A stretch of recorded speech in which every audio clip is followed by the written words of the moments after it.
Hello everyone, welcome back to your YouTube channel cook with Varshini.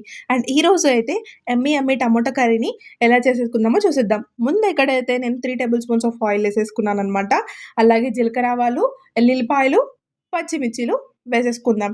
And 4 టమోటాలని ముందే cut చేసి పెట్టుకున్నానే, ఆ టమోటాలని కూడా వేసేసి బాగా మగ్గనిచ్చేసా.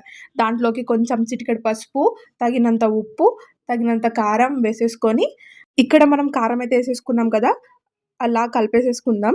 కలిపేసేసుకొని ఒక 2 నిమిషాలు మూత పెట్టేసుకొని మగ్గనిస్తే, ఇంక అలా తీసి చూడండి ఒక్కొక్కసారి. కొంచెం వాటర్ ఉంటే మనం ఇంకా కొంచెం మగ్గిచ్చేస్తే సరిపోతుంది. అలా కలిపేసుకొని మళ్ళా ఒక 2 నిమిషాలు మూత పెట్టేసుకుందాం. మూత పెట్టేసుకున్నాక మనకు ఆయిల్ అంతా బయట తేలుతుంది కాబట్టి, మనం అక్కడ ధనియాల పొడి అండ్ స్పెషల్‌గా కొంచెం ఒక చికెన్ మసాలా ఏసేస్తే యమ్మీగా టమాటా కర్రీ అయితే ఉంటుందనమాట. పైన కొత్తిమీరతో గార్నిష్ చేసేసుకుంటే సూపర్‌గుంటుంది. యమ్మీ టమాటా కర్రీ ఈస్ రెడీ. అలా అన్నంతో సర్వ్ చేసేసుకొని తింటే